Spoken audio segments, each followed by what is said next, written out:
Hello everyone, welcome back my YouTube channel. ಇವತ್ತು ನಾವು ಅನ್ನದಲ್ಲಿ ರೊಟ್ಟಿ ಹೇಗೆ ಹಾಕೋದು ಅಂತ ನೋಡೋಣ. ರೊಟ್ಟಿಗೆ ಎಷ್ಟೆಷ್ಟು ಹಿಟ್ಟು ಹಾಕ್ಕೊಬೇಕು, ಯಾವ್ಯಾವ ಥರ ಮಿದಿಬೇಕು ಮತ್ತು ಯಾವ್ಯಾವ ಥರ ಬೇಯಿಸ್ಕೊಬೇಕು ಅಂತಲೂ ನೋಡೋಣ. ಯಾರೆಲ್ಲ ಈ ವಿಡಿಯೋ ನೋಡ್ತಿದ್ದಾರೆ ಈ ವಿಡಿಯೋಗೆ ಲೈಕ್ ಮಾಡೋದು, ಶೇರ್ ಮಾಡೋದು, ಹಾಗೆ ಸಬ್ಸ್ಕ್ರೈಬ್ ಮಾಡೋದಂತೂ ಮರಿಬೇಡಿ. ಪಕ್ಕದಲ್ಲಿರೋ ಬೆಲ್ ಐಕನನ್ನು ಕ್ಲಿಕ್ ಮಾಡಿ. ಇದಕ್ಕೆ ಯಾವ್ಯಾವ ಇಂಗ್ರೀಡಿಯೆಂಟ್ಸ್ ಬೇಕು ಅಂತ ನೋಡೋಣ ಬನ್ನಿ. ಫಸ್ಟು ನೈಟ್ ಉಳಿದಿರೋ ಅನ್ನ ತೊಗೊಂಡಿದ್ದೀನಿ. ನೋಡಿ ಇಷ್ಟಿದೆ ಅನ್ನ, ಎಷ್ಟಿರುತ್ತೆ ಅಷ್ಟು ಹಾಕ್ಕೊಬೋದು. ರುಚಿಗೆ ತಕ್ಕಷ್ಟು ಉಪ್ಪು, ಅಕ್ಕಿ ಹಿಟ್ಟು ತೊಗೊಂಡಿದ್ದೀನಿ. ಇಲ್ಲಿ ಜೋಳದ ಹಿಟ್ಟು ತೊಗೊಂಡಿದ್ದೀನಿ, ಇದು ಆಪ್ಷನಲ್ಲು, ಇಲ್ಲ ಅಂದರೆ ನಡೆಯುತ್ತೆ. ಮಾಡೋಕ್ಕೆ ಸ್ಟಾರ್ಟ್ ಮಾಡೋಣ. ಫಸ್ಟ್ ನಾನು ಚರಕ್ಲು ಇಟ್ಕೊಂಡಿದ್ದೀನಿ. ಇದಕ್ಕೆ ನೈಟ್ ಉಳಿದಿರೋ ಅನ್ನನ ಹಾಕ್ಕೊತಿದ್ದೀನಿ. ನಾನು 2 ಲೋಟ ನೀರು ಹಾಕ್ಕೊತಿದ್ದೀನಿ. ನೋಡಿ ಆಲ್ರೆಡಿ 1 ಲೋಟ ಹಾಕಿದ್ದೀನಿ, ಈಗ ಇನ್ನೊಂದು ಲೋಟ.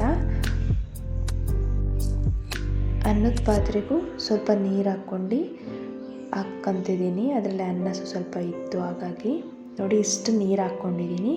ಇದಕ್ಕೆ ರುಚಿಗೆ ತಕ್ಕಷ್ಟು ಉಪ್ಪು ನೋಡಿ ಇಷ್ಟು ಹಾಕ್ಕೊತೀನಿ, 1 ಸ್ಪೂನಷ್ಟು. ಇದನ್ನು ಚೆನ್ನಾಗಿ ಮಳಿಸ್ಬೇಕು. ಮಳಿಸಾದ್ಮೇಲೆ ಈ ಥರ ನೋಡಿ ಕುದಿ ಬರ್ತಾ ಇದೆಯಲ್ಲ, ಕುದಿ ಬಂದಾದಮೇಲೆ ಇದ್ರ ಮೇಲೆ ಅಕ್ಕಿ ಹಿಟ್ಟು ಹಾಕ್ಕೊಬೇಕು. ಫಸ್ಟ್ ಈ ಥರ ಕುದಿ ಬರಲಿ. ನೋಡಿ ಈಗ ಅಕ್ಕಿ ಹಿಟ್ಟು ಹಾಕ್ಕೊತಾ ಇದ್ದೀನಿ. 1 ಬಟ್ಲು ಹಾಕ್ಕೊಂಡೆ, 2ನೇ ಬಟ್ಲು. ಇದರಲ್ಲಿ ಸ್ವಲ್ಪ ಮುಕ್ಕಾಲು ತಗೊಂಡಿದ್ದೆ, ಹಾಗಾಗಿ ಇನ್ನೊಂದು ಸ್ವಲ್ಪ ಹಾಕ್ಕೊಂಡೆ. ಒಟ್ಟು 2 ಬಟ್ಲು 2.5 ಬಟ್ಲು. ಈಗ ಇದು ಚೆನ್ನಾಗಿ ಕುದಿಬೇಕು. ಈಗ ಯಾವುದೇ ಥರ ಇದನ್ನು ತಿರುವುದು ಏನು ಮಾಡಬೇಡಿ, ಫಸ್ಟ್ ಹಾಗೆ ಕುದಿ ಬರಬೇಕು, ಚೆನ್ನಾಗಿ ಕುದಿಬೇಕು. ನೋಡಿ ಕುದಿ ಬಂದು ನಾನು ಹಾಕಿರೋ ಹಸಿಟ್ಟು ಕೆಳಗಡೆ ಹೋಗಿದೆ. ನಾನು ಯಾವುದೇ ಥರ ಗೂರಾಡಿಲ್ಲ. ಅದಾಗೆ ಅದು ತುಂಬ ಹೊತ್ತು ಬೇಯ್ದಾದ್ಮೇಲೆ ಗೂರಾಡಬೇಕು. ನಾನು ಹೇಳ್ತೀನಿ ನೋಡಿ ಯಾವ ಥರ ಕುದಿ ಬರ್ತಾ ಇದೆ, ಈ ಥರ ಕುದಿ ಬರಬೇಕು. ನೋಡಿ ನಾನು ಉರಿ ಕಮ್ಮಿ ಮಾಡಿದ್ದೀನಿ. ನೋಡಿ ಹಸಿಟ್ಟು ಹಾಗೇ ಇದೆ. ಇದನ್ನು ಹೈ ಫ್ಲೇಮಲ್ಲೇ ಬೇಯಿಸ್ಕೊಳ್ಳಿ. ಉಕ್ಕಕ್ಕೆ ಬಂತು ಅಂದರೆ ಮೀಡಿಯಮ್ ಫ್ಲೇಮಲ್ಲಿ ಬೇಯಿಸ್ಕೊಳ್ಳಿ. ಹೈ ಫ್ಲೇಮಲ್ಲೇ ಬೇಯಿಸ್ಕೊಂಡ್ರೂ ಆಗುತ್ತೆ. ನೋಡಿ ನಾನು ಗೂರಾಡೋದಕ್ಕೆ ಚುಂಚ್ಕ ತೊಗೊಂಡಿದ್ದೀನಿ. ಚುಂಚ್ಕದ ಹಿಂದ್ಗಡೆ ಭಾಗದಲ್ಲಿ ಗೂರಾಡ್ತಿರೋದು. ಈ ಥರ ಚೆನ್ನಾಗಿ ಗೂರಾಡಬೇಕು. ಹಸಿಟ್ಟೆಲ್ಲ ಹಂಗಂಗೆ ಕಾಣಿಸ್ಬಾರ್ದು, ಈ ಥರ ನೀರು ಥರ ಆಗಬೇಕು. ನೋಡಿ ಬಿಡ್ದಂಗೆ ಈ ಥರ ಗೂರಾಡ್ತಾನೆ ಇರಿ, ಅದು ಸರಿ ಆಗುತ್ತೆ.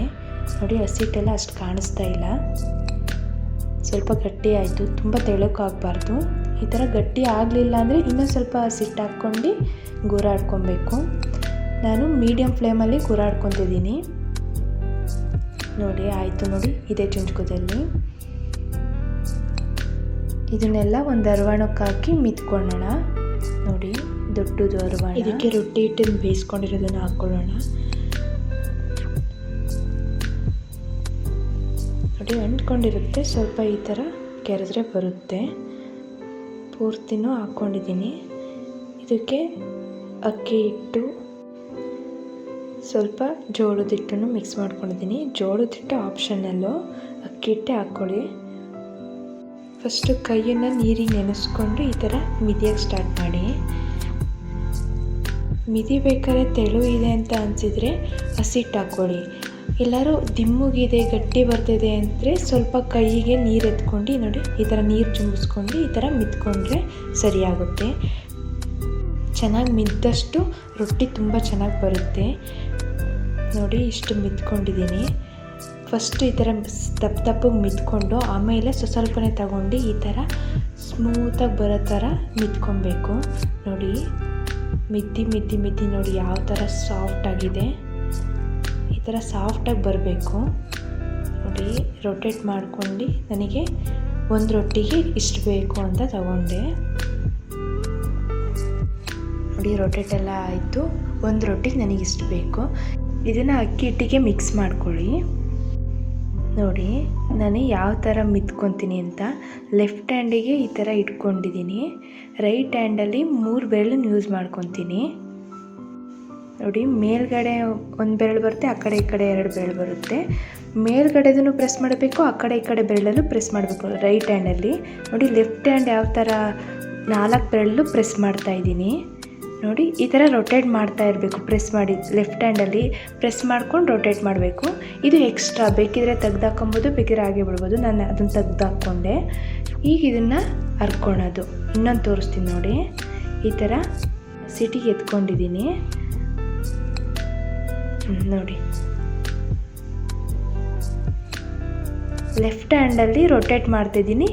ಈ 3 ಬೆರಳಲ್ಲೂ ಪ್ರೆಸ್ ಮಾಡ್ತಿದ್ದೀನಿ. ಮೇಲ್ಗಡೆನೂ ಪ್ರೆಸ್ ಮಾಡಿದರೆ ಒಡವು ಬರಲ್ಲ, ರೊಟ್ಟಿ ಆ ಕಡೆ ಈ ಕಡೆ ಭಾಗ ಬಿಡಲ್ಲ ಅಂತ.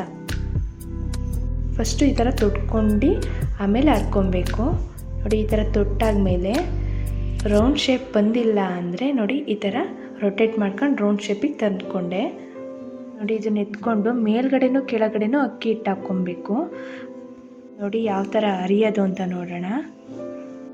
ಸ್ಮೂತಾಗಿ ಲಟ್ಟಿಸ್ಬೇಕು.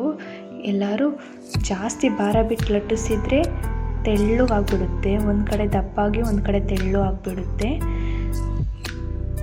ನೋಡಿ. ಸುತ್ತನೂ ಈ ಥರ ಲಟ್ಟಿಸ್ಕೊಬೇಕು. ನಮ್ಮ ರೈಟ್ ಸೈಡಿಗೆ ನಾವು ರೊಟೇಟ್ ಮಾಡ್ಕೊತಿದ್ದೀನಿ ನೋಡಿ. ಮತ್ತು ಎಲ್ಲೆಲ್ಲಿ ರೌಂಡ್ ಶೇಪ್ ಬಂದಿಲ್ಲ ಆ ಜಾಗದಲ್ಲಿ ಹರ್ಕೊಂಡು ರೌಂಡ್ ಶೇಪಿಗೆ ತರೋದು. ನಾವು ಚೆನ್ನಾಗಿ ಮಿತ್ಕೊಂಡ್ರೆ ಈ ಥರ ಸೈಡಲ್ಲೆಲ್ಲ ಒಡವು ಬರಲ್ಲ. ಚೆನ್ನಾಗಿ ಮಿತ್ಕೊಳ್ಳಿಲ್ಲ ಅಂದರೆ ಭಾಗ ಬಿಡುತ್ತೆ. ಅನ್ನ ಅಕ್ಕಿ ಹಿಟ್ಟನ್ನು ಬೇಯಿಸ್ಕೊಂಡಲ್ಲ ಅದೇ ಚರಕ್ಲಿಗೆ ನೀರು ಹಾಕ್ಕೊಂಡು ನೋಡಿ ಕೈಗೆ ನೆನೆಸ್ಕೊಂಡು ಮೇಲ್ಗಡೆ ತೊಟ್ಟಬೇಕು. 1 ಸತಿ ಅಥವಾ 2 ಸತಿ ನೆನೆಸ್ಕೊಂಡು ಈ ಥರ ತೊಟ್ಟು ನಾವು ತೊಟ್ಟಿರೋ ಭಾಗ ಕೆಳಗೆ ಬರಬೇಕು, ಅಂಚಿಗೆ ಅಂಟಬೇಕು ನೋಡಿ. ತೊಟ್ಟಿರೋ ಭಾಗ ಕೆಳಗೆ ಹೋಗಿದೆ. 1 ನಿಮಿಷ ಬೇಯಿಸೋಣ.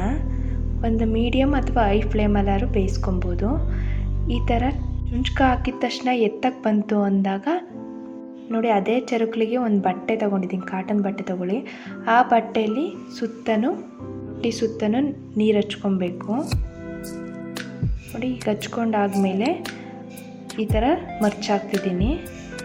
ಮತ್ತು ಸುತ್ತನೂ ನಾವು ಈ ಥರ ಸವರ್ಕೊಬೇಕು, ಇಲ್ಲಾಂದರೆ ಸೈಡಲ್ಲಿ ಬೆಂದಿರಲ್ಲ, ಮಧ್ಯದಲ್ಲಿ ಮಾತ್ರ ಬೆಂದಿರುತ್ತೆ. ಸುತ್ತನೂ ಪ್ರೆಸ್ ಮಾಡ್ಕೊಂಡಿದ್ದೀನಿ ನೋಡಿ. ಬೆಂದಿದೆ. ಯಾವ ಥರ ಆಗಿದೆ ನೋಡಿ ರೊಟ್ಟಿ ನೋಡಿ. ರೊಟ್ಟಿ ಆಗಿದೆ. ಇದಕ್ಕೆ ಹಾಗಲಕಾಯಿ ಪಲ್ಯನೂ ರೆಡಿ ಆಗಿದೆ. ಹಾಗಲಕಾಯಿ ಪಲ್ಯನೂ ಯಾವ ಥರ ಮಾಡೋದು ಅಂತ ಒಂದು ವಿಡಿಯೋ ಮಾಡಾಕಿದ್ದೀನಿ, ಒಂದು ಸಲ ಚೆಕ್ ಮಾಡಿ. ಹಾಗಲಕಾಯಿ ಪಲ್ಯ ಕಹಿ ಇರುತ್ತೆ ಅಂತ ಕೆಲವ್ರು ತಿನ್ನಲ್ಲ. ಕಹಿ ಏನಿರಲ್ಲ. ಅದು ಯಾವ ಥರ ಮಾಡಬೇಕು ಅಂತ ವಿಡಿಯೋದಲ್ಲೆಲ್ಲ ತೋರಿಸಿದ್ದೀನಿ, ಒಂದು ಸಲ ಚೆಕ್ ಮಾಡಿ. ಈ ವಿಡಿಯೋ ನಿಮಗೆ ಇಷ್ಟ ಆಗಿದರೆ ಈ ವಿಡಿಯೋಗೆ ಲೈಕ್ ಮಾಡೋದು, ಶೇರ್ ಮಾಡೋದು, ಹಾಗೆ ಸಬ್ಸ್ಕ್ರೈಬ್ ಆಗೋದಂತೂ ಮರಿಬೇಡಿ. ಪಕ್ಕದಲ್ಲಿರೋ ಬೆಲ್ ಐಕನನ್ನು ಕ್ಲಿಕ್ ಮಾಡಿ. Thank you guys.